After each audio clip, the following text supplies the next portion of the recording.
So I just got this today. This is Freedom Off-Road something another, track bar, adjustable, whatever. So right off the hop, I could hear something inside, like something was kind of shaking around or whatever. So I took this thing off. That's the end, that's adjustable. But I could hear something inside and I was trying to figure out what the hell it was. I was shaking it so it was falling toward this side. And I used some needle nose pliers to get in there and just try to like get it out. What the hell is that thing? Like, I'm assuming they just rolled it up and shoved it in here, so when they were doing the powder coating on this, it wasn't getting powder coating in the threads. I guess like when they were trying to take it out or something, it just got shoved in and they just decided to send it. So this thing is just absolutely spewing confidence at this point. I am not excited for this at all. I mean, if it's better than what I have now, then sure. So basically what's happening is, since putting in the 8-inch lift, the track bar, so like kind of hard to see, but it's in there, that bar is too short. So now that the truck is lifted up higher, that bar is pulling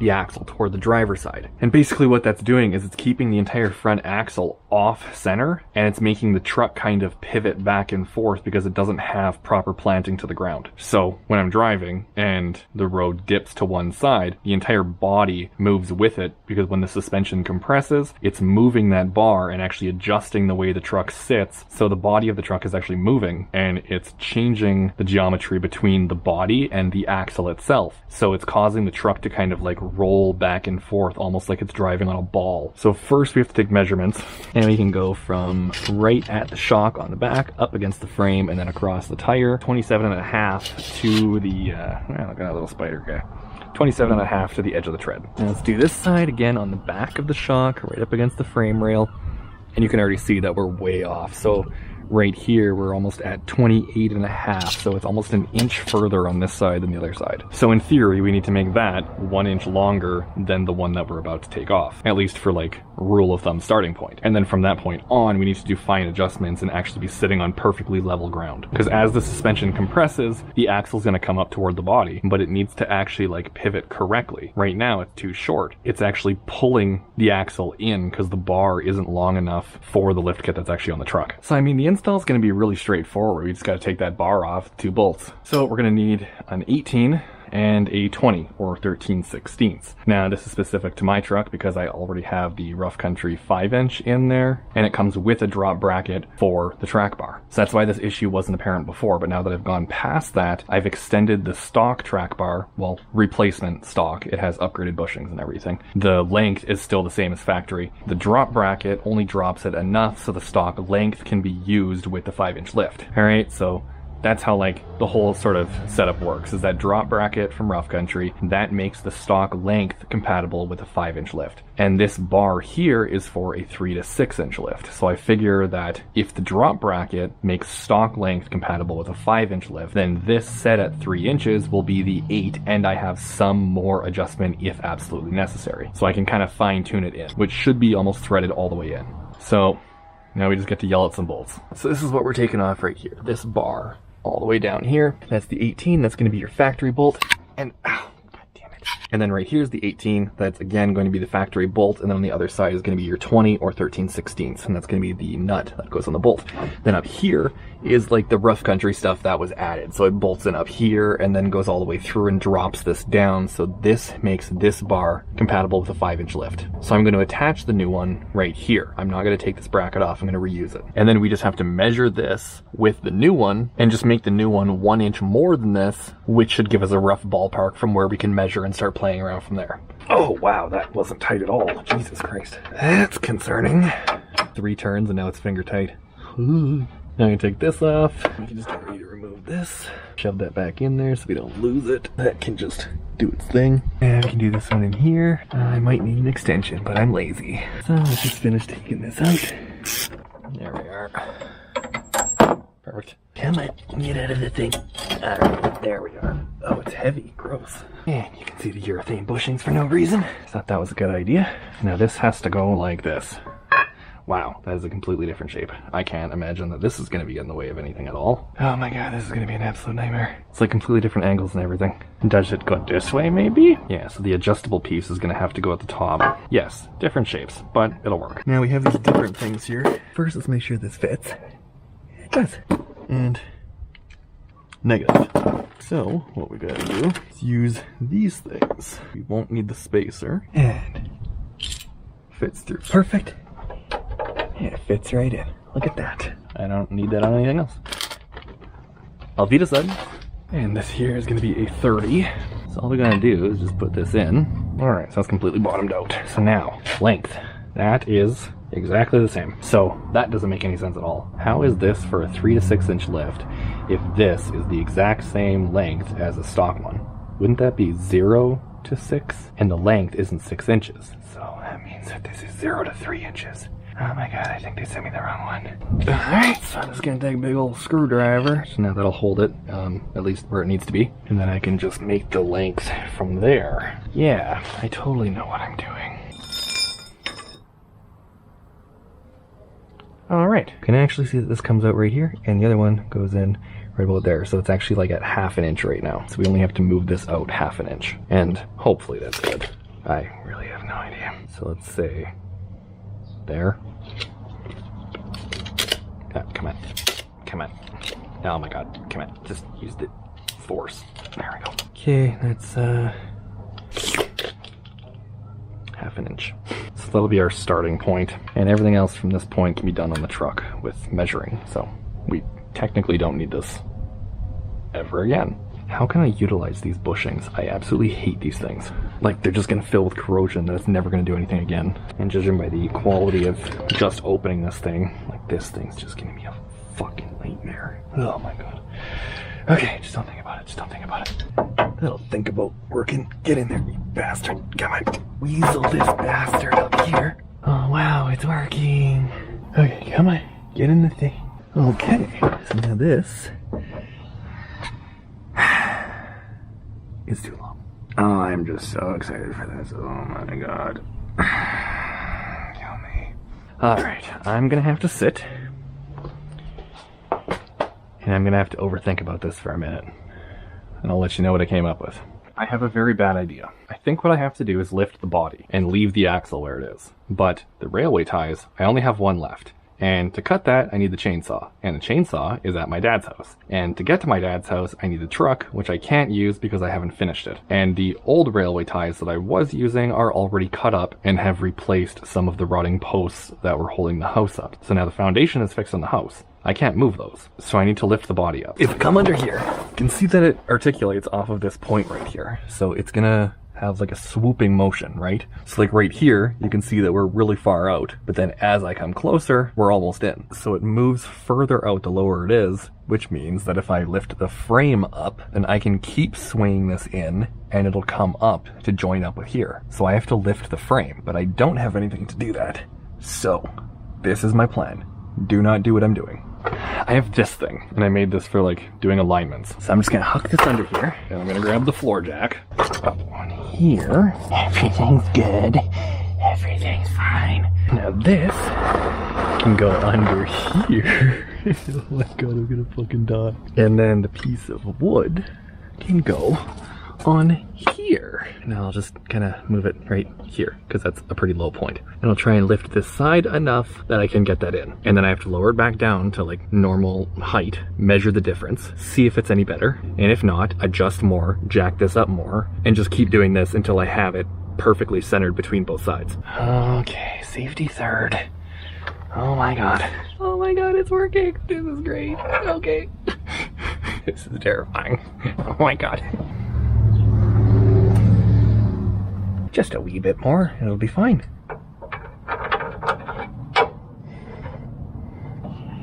It's like that right there. Oh my god, scary noises. That right.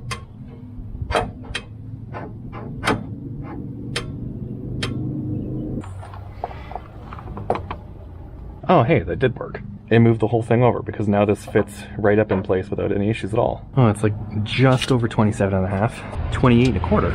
Oh. So it did move. Wow. Okay, so it is working. I just have to pretend like I know what I'm doing a little bit more, and hopefully it continues to work. Oh. I think I know what's going on. I think I figured it out, and it's not very good. Oh man, it's a bad time. I'll tell you what. Basically, I don't have enough positive caster because the angle of this because the whole axle has to come forward to line that up, which means I need to buy new control arms. Oh my god, this is gonna fucking suck. I'm gonna kill myself. I have extended control arms, so they add more caster because I have the 37s. Camber adjustment right here. So if I crack these loose, spin the bolt on the other side, and that might be enough to get the angle on the axle so that this isn't rubbing, and it pushes the whole thing just slightly back so I can get that angle correct and get it back in. And that'll give me the positive caster that I need.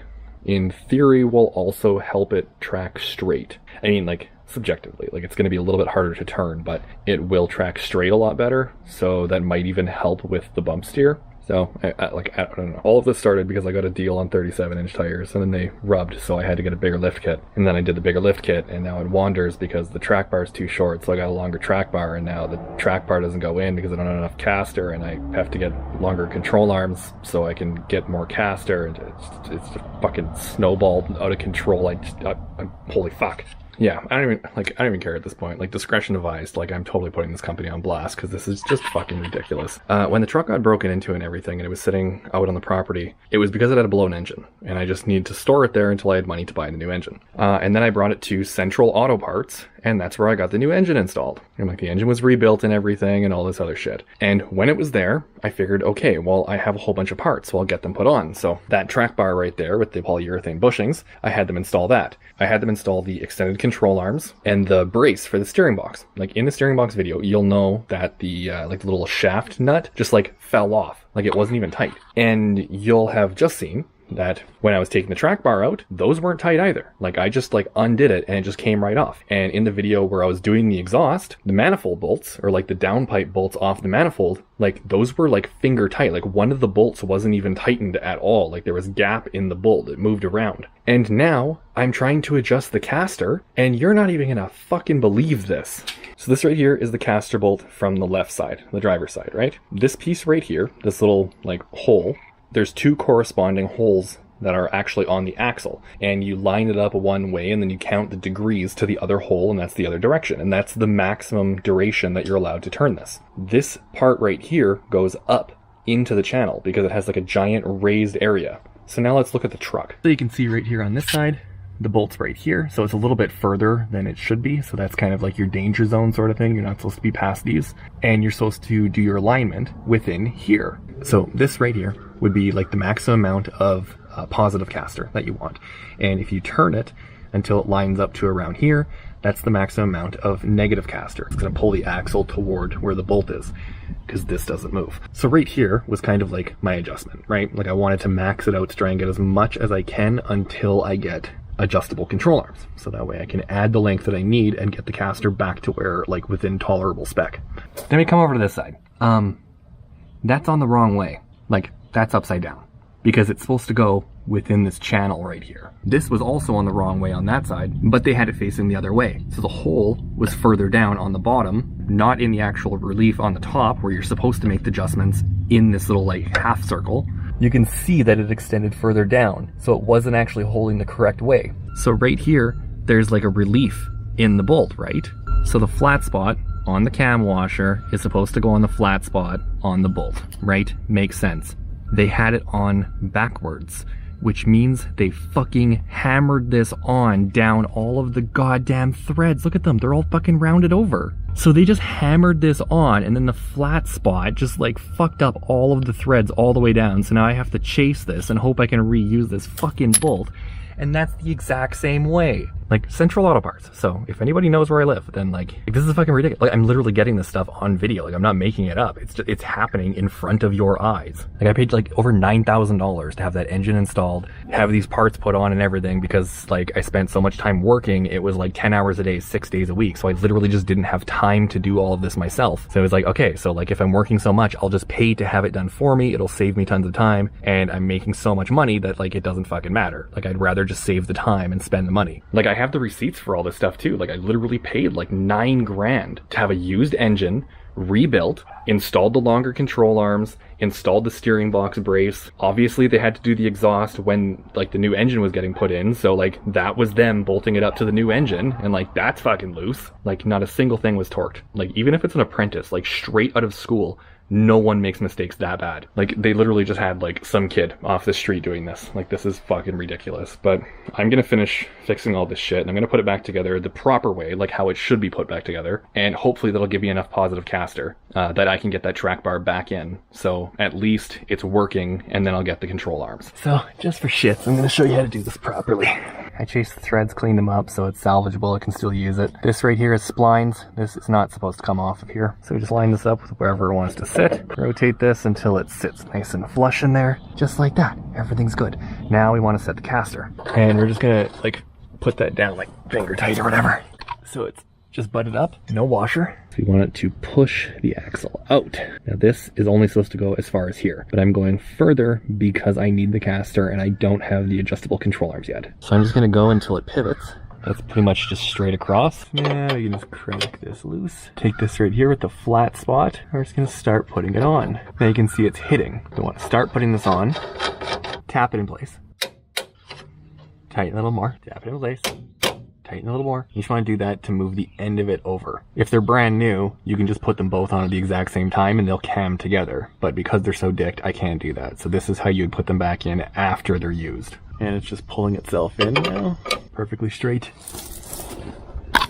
Ow. God damn it. And then this one here is also perfectly straight. So now this is the absolute most positive caster that this truck can have with the control arms that are currently in it. Now, hopefully I can get that piece back in. I have no idea where I left off on, like the you know, the video that you're currently watching, right? So in my time, it's been about a month, maybe somewhere around there. Short story long here, I was going to order, like extended control arms, and the ones that are on the truck are Freedom Off-Road extended control arms. So the initial lift kit is a 5-inch rough country lift. So that's 5-inch in the front and 4 in the back. And then I did the 3-inch level. So that was, you know, 5 plus 3. So an 8-inch lift in the front. And then the rear, I did the little shackle things or whatever to add that 2-inch. So that way it was 4 plus 2. So 6-inch in the rear. So 8 in the front, 6 in the rear, right? Makes sense. The initial 5-inch lift has these drop brackets for the control arm. So that way it drops it down. So you can use the factory control arms with the 5-inch lift. And the Freedom Off-Road control arms are for a 2 to 3-inch front level. So that means that if the factory ones are equivalent for 5, and the extended 2 to 3-inch lift control arms with that drop bracket for the 5-inch lift, just it kind of means that it would be good for like a 7 to 8-inch lift. Fixing those bolts, putting them back in the correct orientation, and then just maxing out the caster was more than enough that I needed. So now there's no more bump steer at all, but it doesn't end there. Because as one problem is fixed, another one presents itself. So one thing that I couldn't like diagnose right away because of like just the issues that I was having in the front is that the steering linkage is just, it's absolutely thrashed. I don't know. Like, I don't know if it was the shop that installed it or like maybe just those bolts are loose. Like, I really have no idea. So I got to dive into that and try and figure out what the hell's going on there. But like the drag link that comes from the pitman arm down to like the actual like tie rod bar that connects both wheels together, it has like almost an inch of play. So it's kind of hard to like diagnose it because it only happens sometimes. But when the steering all, you know, aligns with the planets, it makes this ridiculously loud clunk. And the other day I was able to get it, so I'll just kind of like throw a little clip up of that diagnostic video because I just got home. It made the clunk when I was backing into the driveway, so I just stopped. I got out, I set up my camera next to my coffee cup, and I just made a video so I could try and figure out where the hell that clunk was coming from. And it is 100% coming from the drag link off of the pitman arm down to like the tie rod section or whatever, like the steering linkage. And at least, you know, here in the frozen north where you can't find goddamn anything, it's an entire kit. So it's going to be $644 Canadian for that, and then $130 for shipping. And I haven't even calculated for the import taxes yet. So basically it's going to be like goddamn fucking $1,000 to fix this. So I'm super stoked on that. In like the effort of just kind of like moving things forward or whatever, I did just like a quick little alignment on the truck. So that'll be the next video, but I'm going to have to do it again when I install all of this new steering linkage. But I mean, it's like the same process, and I don't know when those parts are actually going to arrive. This video right now that you're watching, this obviously came out because you're watching it. The next video is going to be when I was doing an alignment after all of the crap that I screwed around with in this video.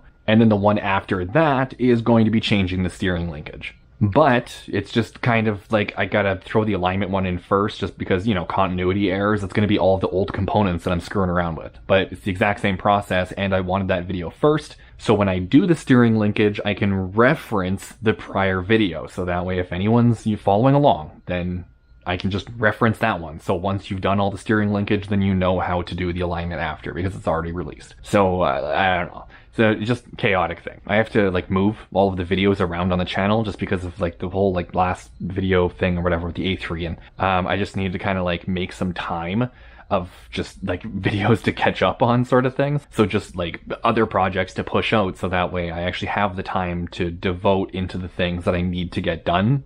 Because the truck is my daily driver. I need it. I have to do truck things. So I need to fix that first. So pretty much from this point until sometime into the winter, maybe even the spring, it's just going to be truck stuff. Pretty much nothing else unless there's something that just kind of happens. Maybe I'll finish that cabinet. I mean, probably not, but maybe it'll happen. I don't know. I might find myself in shipping purgatory where I have to do something to make a video. And that's just basically what this is. You get to come with me on the chaotic journey of just trying to figure out what the hell I'm doing with my life. So that's it. Adjusting the caster on the control arms was enough. I don't have to buy new ones. The the extended ones that I have, it's good enough. It works. Everything's fine. Bump steer is no longer there. Perfect. Problem solved. So I don't know, last remarks, blue thread locker, put some of that on that little stupid adjustable piece, because the first time I did install it, it was just purely temporary because I wanted to see where it was and kind of drive around a little bit to see if I needed to adjust it further, which I did. I did have to move it out another inch, so there's an inch of threads sticking out, and that was enough to put both tires from the frame to the edge of the tire at 28 inches. So now the left and right side are perfect. There's no issues there. The track bar was 1 inch out, so I don't know, if someone's kind of following along with those measurements or something like that, then that's pretty much a good starting point for an 8-inch lift. But I got it all dialed in, and just through that few days of road tests, maybe 10 kilometers of driving, so 6 miles, it came loose, and it was just hanging out there. Every time I turned, you could visibly see that it would thread out and then back in every time I was turning, because as the truck body was moving, it was pulling on those threads and actually threading in and out. So I took the whole thing apart again. Once I had everything all lined up where I wanted it, I used blue thread lockers. That's medium strength. It'll hold. And that is absolutely a requirement for putting that in, because I had it tight for what, I would consider to be tight, and it still came loose. So thread locker is an absolute must on that. But I don't know. Hopefully you found something useful in this video. Like it if you liked it. Subscribe if you haven't already. That's cool. Or, I don't know. Don't do any of it. I'm not telling you what to do.